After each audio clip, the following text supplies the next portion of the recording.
तो ये मूवी एक ऐसे शिप पर बेस्ड थी जिसका नाम सी बर्ड था, जो जाने न जाने कहां से आकर मुंबई के बीच पर खड़ी हो जाती है, वो भी बिना किसी इंफॉर्मेशन के। उस शिप को चेक करने पर पता चलता है कि शिप तो पूरे तरीके से खाली थी और खंडर हो चुकी थी, पर असल बात तो ये थी कि शिप को कोई ऑपरेट कर ही नहीं रहा था, तो वो यहाँ आया कैसे। मूवी का रेफरेंस एक सच्ची घटना से ली गई है, जो कि रियल में 13 जून 2011 को एक सेम शिप मुंबई के जुहू बीच पर आकर खड़ी हो जाती है। पहले तो लगता है कि ये पड़ोसी देश की साजिश हो सकती है, पर इस जहाज में सिंगापुर का झंडा था। पर फिर भी वही सवाल फिर से सामने आता है कि बिना किसी ऑपरेटर के ये यहाँ आया कैसे। तो इस शिप को श्रीलंका से गुजरात ले जाया जा रहा था किसी दूसरे बड़े शिप की मदद से, पर अरब सागर में आई तूफान और हलचल के कारण इसकी रस्सी टूट जाती है और ये मुंबई के जुहू बीच पर आकर खड़ी हो जाती है। पर मूवी में इसे इंटरेस्टिंग वे में बताया गया है, वो भी भूत से रिलेट करके, जो कि आपको देखने में काफी ज्यादा मजा आने वाला है। तो आगे वीडियो में कई सारे जंप स्केयर आपका इंतजार कर रही हैं, तो अगर आप डरते नहीं हो तो प्लीज इस वीडियो को पूरा देखिएगा। तो बिना टाइम वेस्ट करते हुए चलिए शुरू करते हैं आज की इस वीडियो को।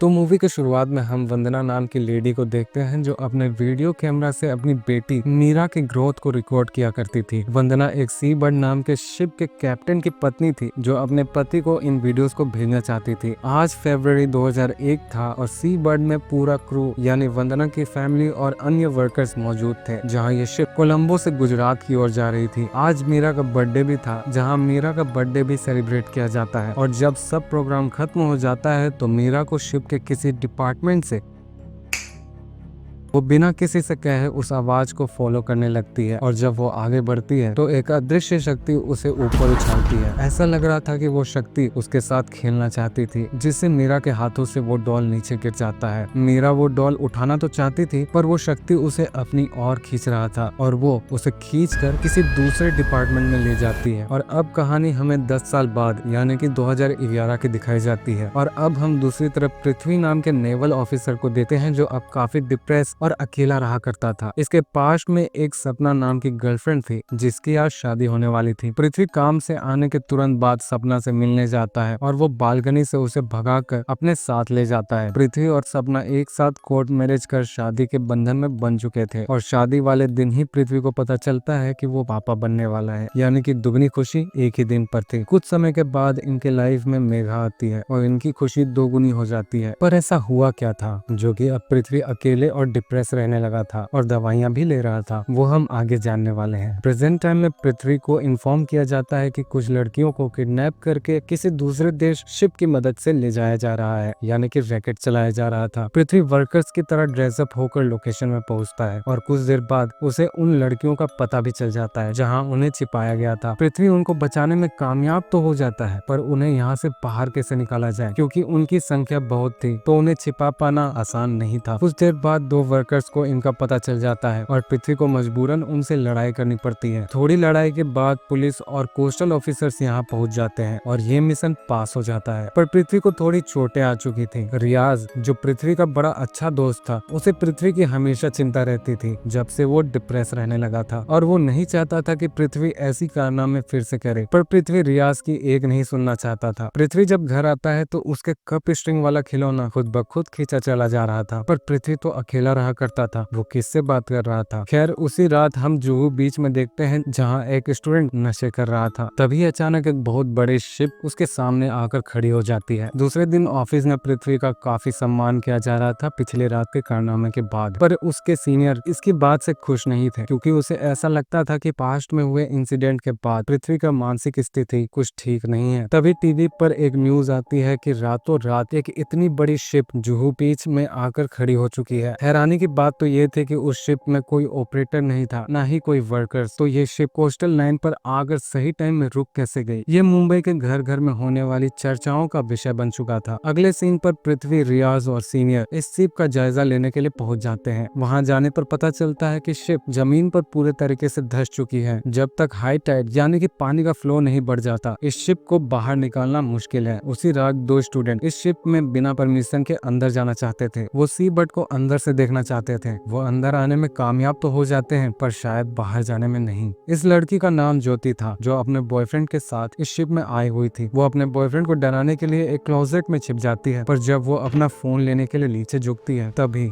उसका बॉयफ्रेंड उसे ढूंढने की कोशिश तो करता है, पर तभी उसकी गर्लफ्रेंड को कोई अपनी तरफ खींच रहा होता है और ऐसे ही ये रात बीत जाती है। अगली सुबह पृथ्वी पूरी टीम के साथ इस शिप में आता है, जहाँ पूरी टीम इस शिप की बाहरी दौरा कर रही थी। पृथ्वी अंदर चेक करना चाहता था। ये अपर डेक था। शिप कई चैम्बर्स में डिवाइडेड था, जैसे कि A deck, B deck, upper deck, lower deck, diesel chamber, engine room. ऐसे ही 6 से 8 चैम्बर्स इस शिप में मौजूद थे। पृथ्वी अब अंदर आने की कोशिश करता है तो पहले तो सब कुछ नॉर्मल लग रहा था। वहीं एक डॉल थी जिस पर पृथ्वी का पैर पड़ जाता है। शायद इस डॉल को आपने भूला नहीं होगा। शायद पृथ्वी शिप के और अंदर जाना चाहता था, पर वहीं किसी के भागने की आवाज सुनाई देती है। जब वो पीछे मुड़ता है तभी अब पृथ्वी किसी के रूम में आ चुका था, जहाँ के पर्दे हटाने पर उसकी टॉर्च नीचे गिर जाती है और जब वो टॉर्च लेने के लिए नीचे झुकता है तभी उसे वो डॉल एक बार फिर दिख जाती है। पृथ्वी उस डॉल को निकालने की कोशिश तो करता है, पर ऐसा लग रहा था कि उस डॉल को कोई अपनी ओर खींच रहा था। पृथ्वी उस डॉल को बाहर निकालने के लिए कुछ इक्विपमेंट्स यूज करना चाहता था, पर अब वो डॉल वहाँ मौजूद नहीं थी। तभी उसे उस डॉल से निकलने वाली आवाज सुनाई देती है और पीछे देखने पर पता चलता है कि वो डॉल उसके पीछे ही मौजूद थी। पृथ्वी बड़ा शॉक में आ चुका था। पृथ्वी रियाज से पूछता है कि ओनर से उसकी बात हुई या नहीं। रियाज बताता है कि बात तो हुई, पर ओनर का कहना है कि इस शिप को स्क्रैप कर देना ही सही होगा, क्योंकि वो शिप हॉन्टेड है। रियाज को तो ये मजाक लगता है, पर कहीं ना कहीं पृथ्वी को इस बात से यकीन हो रहा था। अगले दिन एक बार फिर पृथ्वी उसी रूम में जाता है, वो भी इस बार रियाज के साथ। वहीं पृथ्वी को उस रूम के क्लोजेट में कुछ नोट्स मिलती हैं, साथ में कैसेट्स भी, जिसे पृथ्वी अपने साथ ले जाना चाहता था। वहीं रियाज की किसी दूसरे ऑफिसर के साथ बात हो रही थी, जो रियाज को बताता है कि शिप के बी डेक से डीजल लीक कर रहा है। ये डीजल वाली बात आगे बड़ा इंपॉर्टेंट साबित होने वाली है, जिसे अब याद रखना। अब शिप के बाहर जाने का वक्त आ चुका था। रियाज फोन पे लगा हुआ था और वो आगे आगे चल रहा था, पर पृथ्वी को फिर से दूसरे रूम से किसी की आवाज सुनाई देती है।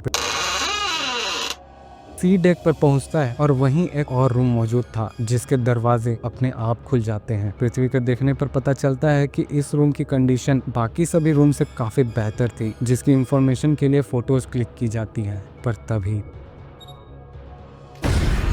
पृथ्वी यहाँ से सी डेक के बैल्कनी एरिया में जाता है, जहाँ वो वर्कर भागते हुए पृथ्वी को धक्का देकर नीचे कूद जाता है, पर नीचे देखते हुए कुछ भी नहीं दिखता। और तभी पृथ्वी को अभी भी लग रहा था कि ये सारी चीजें हेलुसिनेशन ही है, पर जब वो उन पिक्चर्स को रियाज को दिखाना चाहता था तब पृथ्वी भी शॉक में आ जाता है, क्योंकि वो भी फोटोज अब खंडर की तरह दिख रही थी। रियाज की पत्नी को लगता है कि पृथ्वी के साथ कुछ तो गलत हो रहा है। खैर पृथ्वी उन कैसेट्स को ठीक करवाकर जो भी ठीक हो सकती थी उनके फाइल्स को सीडी में बदलवा कर घर ले आता है, जिसे चेक करने पर पता चलता है कि कोई लेडी किसी वीडियो कैमरा की मदद से वीडियोस बना रही है। उस वीडियोस में वो लेडी शिप में रखे ड्रग्स, सोने के बिस्किट्स को दिखा रही है। ऐसा लग रहा था कि कुछ वीडियोस के अलावा वो लेडी कुछ सबूत इकट्ठा करने की कोशिश कर रही थी। वहीं कुछ टेप्स में उसके पति को शराबी हालत में भी देखा जा सकता था, जहां उस लेडी को काफी बुरे तरीके से पीटा भी जा रहा था। तभी पृथ्वी को नीलोफर यानी कि रियाज की पत्नी का कॉल आता है, जो पृथ्वी को किसी रघुवीर जी से मिलवाना चाहती थी, जो भूत प्रेत, आत्मा वगैरह में बड़ा बिलीव करते थे, पर वो काम से स्कूल के प्रिंसिपल थे जो एक्सपेरिमेंट किया करते थे। नीलोफर ने पृथ्वी के मेडिकल रिपोर्ट्स रघुवीर जी को भी दिखाया था। रघुवीर की भी हालत कुछ हद तक पृथ्वी की तरह ही थी। उसकी भी वाइफ उसे छोड़ के जा चुकी थी और वो भी डिप्रेस रहा करता था। वो अपने वाइफ के प्रति इतना ऑब्सेस्ड था कि उनसे बात करने के लिए उसने काला जादू, एक्सोर्सिज्म, बहुत कुछ ट्राई किया था, पर कुछ भी हासिल नहीं हो पाया। और रघुवीर का कहना था कि पृथ्वी को भी अब मूव ऑन कर लेना चाहिए, उसे उनके बारे में ज्यादा नहीं सोचना चाहिए। पर पृथ्वी को लगता है कि वो मूव ऑन कर चुका है। पर पृथ्वी के फाइल्स में कुछ ऐसे तस्वीर थी जिससे पता चल रहा था कि वो अभी मूव ऑन नहीं हुआ था। अब पृथ्वी को सारी सच्चाई बतानी पड़ती है कि वो दवाइयां जानबूझकर नहीं लेता, क्योंकि डिप्रेशन की दवाई ना लेने से वो उन्हें देख सकता था। भले ही पृथ्वी को उनके चेहरे नहीं दिखते थे, पर उसे ऐसा लगता है कि वो उनके साथ तो है। भले ही ये हेलुसिनेशन है, पर साथ है। पर रघुवीर को लगता है कि ये आत्मा या फिर साया भी तो हो सकता है, जो कि पृथ्वी को लगता है कि वो अपने मन से उनसे दूर नहीं होना चाहता। पर क्या पता वो आत्मा ही है जो पृथ्वी के पीछे लगा हुआ है। पृथ्वी को लगता है कि उन दवाइयों की जरूरत ज्यादा रघुवीर जी को है और वो यहाँ से चला जाता है। अगली सुबह कुछ लोग उस बीच में मौजूद थे। आखिर अब वो टूरिस्ट अट्रैक्शन बन चुका था। उन्हीं में से दो बंदों को काफी कचरा वहाँ दिखता है और जैसे ही वो उन्हें हटाने की कोशिश करते हैं तभी ये उसी बंदे की लाश थी जो कुछ दिन पहले अपने गर्लफ्रेंड के साथ यहाँ आया था। सीनियर्स को लगता है कि अब कुछ भी जूहू बीच पर होगा तो उसका ब्लेम सी बर्ड पर ही आएगा, जिस कारण इस शिप को यहाँ से निकालना ही सही होगा। शिप में कुछ टॉक्सिक मटेरियल्स तो नहीं थे, पर हाँ डीजल काफी मात्रा में थी, यानी इस शिप को बाहर निकालने में कोई दिक्कत नहीं होने वाली थी। पर ओनर से बात करना जरूरी था। उसी शाम पृथ्वी और रियाज पटेल यानी कि इस शिप के ओनर से बात करने आते हैं, जो सैल्वेज कंपनीज को हायर करने के बाद इस शिप को बाहर निकालने में मदद करने वाला था। पर पृथ्वी का सवाल कुछ और था। उसका कहना था कि इंजन रूम क्यों नहीं खुल रहा, वहाँ क्या है। पटेल उस बात से थोड़ा घबराता तो है, पर उसका कहना था कि उसने पहले ही बताया था कि सी बर्ड हॉन्टेड है। असल बात तो ये थी कि सी बर्ड में कोई भी नहीं जाना चाहता था। एक बार सी बर्ड एक पोर्ट में फंस चुकी थी। सभी का कहना था कि ये स्मगलिंग केस है, पर असल बात तो ये थी कि कोई भी सी बर्ड को फिर से काम में नहीं लाना चाहता था। पर फिर भी फरवरी 2001 को सी बर्ड समुद्र में उतरती है और उसी रात पूरा का पूरा क्रू गायब हो जाता है। रियाज को तो उसकी बात पर भरोसा नहीं होता, पर पृथ्वी को कहीं न कहीं उसकी बातों पर यकीन हो रहा था। अगली सुबह सी बर्ड को टो तो किया जाता है, पर टोइंग शिप की इंजन ही फूक जाती है। तभी पृथ्वी को वहाँ कोई डूबता हुआ बंदा दिखता है, जिसे बचाने के लिए वो खुद दौड़ पड़ता है। पृथ्वी उसे बचा तो लेता है, पर तभी उसे एक लड़की भी उस शिप में दिखती है, जो उस शिप के बेसमेंट में फंसी हुई थी, जो पूरे तरीके से पानी में मौजूद था। लाइफ गार्ड द्वारा पृथ्वी को तो बचा लिया जाता है, पर हॉस्पिटल में उसका पहला सवाल ही उस लड़की को लेकर होता है कि क्या उसे बचाया गया कि नहीं। पर रियाज का कहना था कि वहाँ बस वो आदमी था जो डूब रहा था, पर पृथ्वी का यकीन था कि उसने एक लड़की को भी देखा था। रियाज को लगता है कि पृथ्वी अभी भी हेलुसिनेशंस देख रहा है, वो अभी भी पृथ्वी के दिमाग से खेल रही हैं और अब पृथ्वी को भी समझ नहीं आता कि वो अब क्या करे। उसी रात जब पृथ्वी सो रहा था तो पास्ट की बातें उसे फिर से परेशान करती, जहाँ पृथ्वी बोटिंग में अपनी बेटी मेघा को भी अपने साथ ले जाना चाहता था, पर सपना मेघा को नहीं भेजना चाहती थी क्योंकि बच्चों की साइज की लाइफ जैकेट मौजूद नहीं थी। पर पृथ्वी बड़ों वाला लाइफ जैकेट ही मेघा को टाइटली बांधकर अपने साथ ले जाना चाहता था। मजबूरन सपना को भी उन्हें ज्वाइन करना पड़ता है और अचानक आए लहर के बाद बोट वहीं पलट जाती है, जिससे सपना दूर कहीं बहाव में बह जाती है और उसे चोट भी लग जाती है। पृथ्वी मेघा को तो बचा सकता था, पर उसका खुद का पैर वहीं फंसा हुआ था और एक टाइम के बाद बड़ी लाइफ जैकेट भी खुल जाती है और तभी पृथ्वी को होश आता है, जो अपने सामने सपना और मेघा को भीगे हुए देखता है, जो अपने मरने का कारण पृथ्वी को बता रहे थे। इसका मतलब शायद सपना और मेघा के हेलुसिनेशंस अभी भी पृथ्वी को परेशान कर रहे थे, या फिर क्या रघुवीर का कहना सही था, हू नोस। शायद पृथ्वी को अभी पछतावा था कि वो मेघा को ना बचा सका, इसलिए वो उस शिप की लड़की को बचाना चाहता था। पृथ्वी उसी रात उस शिप में वापस जाना चाहता था, पर रियाज के साथ भी, पर वो कॉल नहीं उठाता, जिस कारण पृथ्वी उसे मैसेज कर अकेले वहां चला जाता है। जाते ही पृथ्वी को फिर से सारी चीजें वैसे ही हॉन्ट करती हैं, जैसे दरवाजों का बंद होना, भागने की आवाज सुनाई देना, पर पृथ्वी डरता नहीं, वो उन आवाज की पीछा करता और वो बस उस लड़की से मिलना चाहता था। और ऐसे वो शिप के लोअर डेक में आ पहुंचता है, जहां उसे इंजन रूम का गेट मिलता है। पृथ्वी बिना रुके उसे तोड़ अंदर जाना चाहता था, पर जब पृथ्वी अंदर जाने के बाद नीचे उतरने की कोशिश करता है, तभी वहां की सीढ़ी उसे धोखा दे देती है और पृथ्वी वहीं फंस जाता है। वो डॉल वहीं रखी थी, जो उसे एक बार फिर ऑन करती है और तभी पृथ्वी नीचे गिर जाता है। अब सुबह हो चुकी थी। रियाज पृथ्वी के घर जा पहुंचता है, पर वहां कोई मौजूद नहीं था। तभी पृथ्वी को होश आता है, वो भी एक स्पूकी स्नैप की आवाज के साथ। पृथ्वी बाहर तो जाना चाहता था, पर कैसे, क्योंकि अब लैडर तो टूट चुकी थी। आगे बढ़ने पर वहीं वंदना का वीडियो कैमरा मिल जाता है, जिसे वो अपने साथ लेकर दूसरे रास्ते ढूंढता है। वहीं पृथ्वी को साइड के चैम्बर में ऊपर जाने का रास्ता मिल चुका था, पर वहीं किसी की लाश भी मौजूद थी, पर अब कोई रास्ता भी तो नहीं था। पृथ्वी मजबूरन उसी रास्ते से ऊपर जाने की कोशिश करता है। तभी रियाज शिप के पास पहुंच चुका था, पर शिप के पास हाई टाइड था, यानी कि पानी का फ्लो बढ़ चुका था, इसलिए वो शिप के अंदर नहीं जा सकता था। पर वहां और भी रास्ते मौजूद थे। पृथ्वी वहां से बी डेक पर पहुंच चुका था, पर वहां के दरवाजे भी नहीं खुल रहे थे। मदद की पुकार लगाने पर भी कोई फायदा नहीं हो रहा था। तभी वहां एक साया काफी क्रीपी वे में उसके सामने आ जाती है, और जैसे ही वो पृथ्वी पर हमला करने वाली थी, तभी रियाज वहां आ जाता है। और आखिरकार अब रियाज को पता चल रहा था कि पृथ्वी और शिप का ओनर उससे झूठ नहीं बोल रहे थे। रियाज तो अब इस केस में काम ही नहीं करना चाहता था, पर पृथ्वी के पास अब एक ऐसा सबूत आ चुका था, जिसे देखने के बाद वो इस केस को तो नहीं छोड़ने वाला था। उस कैसेट को वीडियोस में बदलने के बाद ये बात पता चलती है कि सभी मीरा नाम के बच्चे का 3rd बर्थडे सेलिब्रेट कर रहे थे, वो भी इसी शिप पर। और जब वो इस बात पर गौर करता है, तब उसे पता चलता है कि मीरा का 3rd बर्थडे 2001 को सेलिब्रेट किया जा रहा था। यानी अगर वो अभी जिंदा होती तो आज वो 14 से 15 साल की होती और कहीं ना कहीं वो भूत भी 14 से 15 साल का ही था। वीडियो को आगे फॉरवर्ड करने पर पृथ्वी को दिखता है कि पूरा का पूरा क्रू उस शिप से कूदकर आत्महत्या कर चुका है। पृथ्वी अपनी सारी थ्योरी रघुवीर और रियाज को भी बताता है, जहाँ वो ये भी बताता है कि कई बार उस शिप में एक बच्चे को देखा गया है और शायद जिस लड़की की बर्थडे सेलिब्रेट की जा रही थी वो उस शिप में अब भी मौजूद है, यानी मीरा अभी भी जिंदा है पर पोजेस्ड भी। रियाज को पृथ्वी की बातों पर यकीन तो नहीं हो रहा था, पर रघुवीर को उसकी बातों से पूरा यकीन था और अगर ऐसा था तो पृथ्वी उसकी मदद करना चाहता था। पर रियल क्वेश्चन तो ये थी कि उसकी मदद करने से पहले ये पता करना होगा कि वो साया मीरा को पोजेस क्यों किए हुए है, उस साया को मीरा से क्या लेना देना था। अगले दिन ही पृथ्वी क्रू लिस्ट इकट्ठा करने में लग जाता है, पर रियाज पृथ्वी को इसमें घुसना नहीं देना चाहता था क्योंकि ये सब कुछ करने में मेघा वापस तो नहीं आने वाली थी। पर पृथ्वी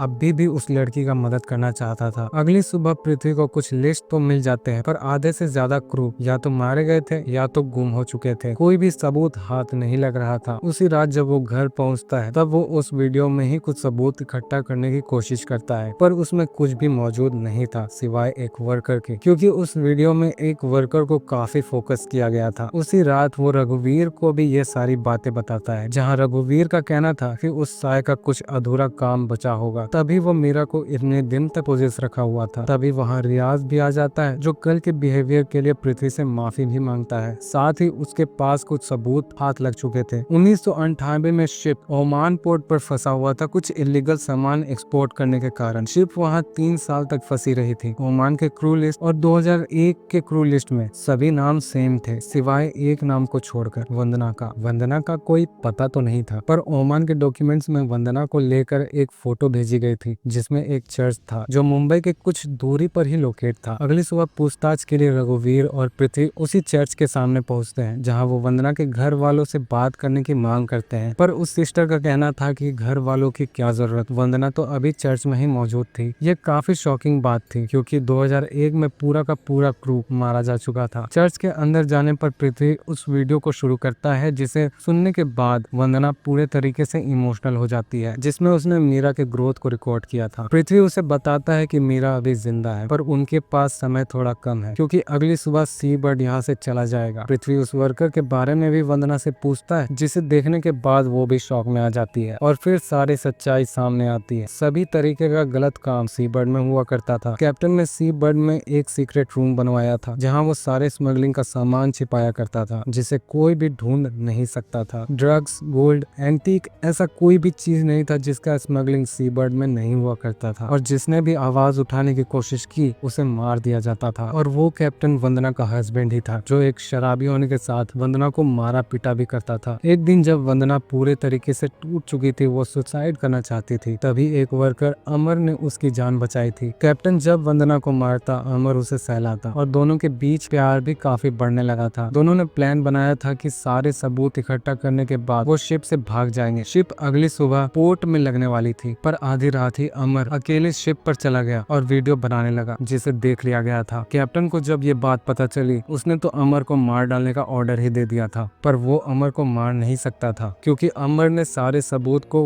उसी शिप में छिपा दिए थे। इसका मतलब जो शुरुआती टेप पृथ्वी को मिला था वो सबूत में से एक सबूत था। कैप्टन को अमर को जिंदा रखना जरूरी था, जिसे रोज उसी सीक्रेट रूम में टॉर्चर किया जाता था, और 2 दिन के बाद वो मारा गया। कैप्टन को वंदना के प्रेग्नेंट होने का पता चला, जिस कारण उसने वंदना को मारना पीटना भी छोड़ दिया था, पर असल में मीरा अमर की बेटी थी और शायद इसीलिए अमर के साये ने मीरा को पॉजेस किया हुआ था। रियाज पृथ्वी को कॉल कर बताता है कि टग बोट सी बर्ड को ले जाने के लिए आ चुकी है और कल वो निकल जाएगी, यानी मीरा को बचाने के लिए बस आज की रात ही इनके पास थी। वंदना का कहना था कि अमर को सीक्रेट रूम में मारा गया था, हो ना हो मीरा भी वहीं होगी और वहां जाने का रास्ता बस वंदना को ही पता था, और वंदना भी साथ चलने के लिए तैयार हो जाती है। उसी रात रियाज, रघुवीर और पृथ्वी शिप में आते हैं, पर वंदना को अंदर नहीं जाने दिया जाता क्योंकि अंदर जाना वंदना के लिए सेफ नहीं था, क्योंकि वही एकमात्र 2001 के क्रू में जिंदा वापस लौटी थी, जिस कारण सीक्रेट रूम का पता देने के लिए उसे वॉकी टॉकी दिया जाता है। और जब दूसरे रास्ते से पृथ्वी और रघुवीर नीचे उतरने की कोशिश करते हैं तभी अचानक दरवाजा बंद हो जाता है, जिससे पृथ्वी नीचे गिर जाता है। पृथ्वी और रघुवीर नीचे तो आ जाते हैं, पर रियाज ऊपर ही फंस जाता है। कई बार कोशिश करने के बाद भी रियाज उस दरवाजे को नहीं खोल पाता। तभी मीरा रियाज को भी हॉन्ट करना शुरू करती है, जिससे रियाज यहाँ से जाना ही सही समझता है। दूसरी तरफ पृथ्वी और रघुवीर वंदना के कहने पर एंजल रूम पहुंच जाते हैं, जहां वंदना अब पृथ्वी को नीचे ऑयल फिल्टर में जाने के लिए कहती है, जहां सीक्रेट रूम का गेट मौजूद था। तभी वंदना को 3 साल वाली मीरा दिखती है, जिसे देख वो खुद को रोक नहीं पाती और उसके पीछे शिप पर चली जाती है, वहीं वॉकी टॉकी छोड़कर। वंदना को पता था कि सीक्रेट रूम का गेट कैसे खोला जा सकता है। पृथ्वी रूम ढूंढने की कोशिश तो करता है, पर वहाँ सब कुछ सील्ड था। सीक्रेट रूम के गेट को खोलने का तरीका कहीं और था, जहाँ वंदना पहुंच चुकी थी। वंदना उस लीवर को घुमाने की कोशिश तो करती है, पर वो जैम था। काफी कोशिश के बाद वो डोर खुल जाती है और पृथ्वी के सामने था सीक्रेट रूम, जिसके राज 10 सालों के बाद खुल रहे थे। इधर रियाज टॉप डेक पे था, जहाँ उसे कुछ दिन पहले बताया गया था कि डीजल लीक कर रहा है। तभी वो डीजल के पाइप को खोल देता है, जिससे सीक्रेट रूम में डीजल की सप्लाई शुरू हो जाती है। अब पृथ्वी और रघुवीर को जल्द से जल्द अमर की लाश ढूंढनी होगी, ताकि वो उसकी अंतिम संस्कार कर सके और तभी मीरा को बचाया जा सकता था। पर लाश कहीं मिल नहीं रही थी। काफी ढूंढने के बाद मीरा उन्हें हॉन्ट करना शुरू कर देती है और पृथ्वी को बुरी तरीके से जकड़ लिया जाता है, जिससे पृथ्वी के हाथ से वो औजार छूट जाती है और रघुवीर को भी दूर कहीं फेंक दिया जाता है। तभी वंदना वहाँ गाते हुए आती है, जिसे वो बचपन में मीरा के लिए गाया करती थी, जिसे सुनने के बाद पृथ्वी को नीचे छोड़ दिया जाता है। पृथ्वी नहीं चाहता था कि वंदना वहाँ आए, और वो जैसे ही वंदना के हाथ पकड़ता है, तभी उसे वंदना के पास्ट की झलकियां दिखाई देती हैं, जहाँ ये बात पता चलती है कि वंदना ही थी जिसने अमर को 2 दिन बाद मार डाला था। वंदना का कहना था कि उसने ऐसा इसलिए किया था क्योंकि वो नहीं चाहती थी कि अमर सारी बातें कैप्टन को बता दे, क्योंकि कैप्टन सच्चाई सुनने के बाद उसे भी मार डालता और उसे अमर को मारना ही सही लगा। वंदना मीरा को तो ढूंढने की कोशिश करती है, पर तभी अमर का वो रूप सामने आ जाता है जिस रूप में उसे मार दिया गया था। असल में अमर वंदना से मिलना तो चाहता था, पर प्यार के कारण नहीं, नफरत के कारण। और तभी पृथ्वी को दूर कहीं फेंक दिया जाता है, जहाँ वो फंस चुका था, और तभी उसे अमर की लाश भी दिख जाती है। वंदना उसे मैनिपुलेट करने की कोशिश तो करती है, पर अमर उस पर काफी गुस्सा था और एक चीख के बाद ही एक झटके में वंदना को मार दिया जाता है। पृथ्वी मौका देखकर अपने औजार के साथ उस क्रेन के ऑपरेटिंग सिस्टम की तरफ भागता है और एक ही हिट के बाद वो लाश नीचे आ जाती है। पर तभी अमर पृथ्वी को एक बार फिर जकड़ लेता है, पर रघुवीर मीरा के साथ वहाँ हिंदू चैंट करते हुए आता है और अमर का ध्यान भटक जाता है। और जैसे ही पृथ्वी उस औजार को अमर की तरफ फेंकता है, वो नीचे एक लोहे के पोल से जाकर टकरा जाती है, जिससे स्पार्क हो जाती है और अमर की लाश वहीं जल उठती है। जैसे जैसे अमर की लाश खत्म होती जा रही थी, वैसे ही अमर का भी साया भस्म होते जा रहा था और पृथ्वी वहीं चेन की मदद से मीरा की तरफ कूद जाता है और वो मीरा को लेकर उसी बेसमेंट में कूद जाता है जो पूरे तरीके से पानी में डूबा हुआ था, क्योंकि पानी का फ्लो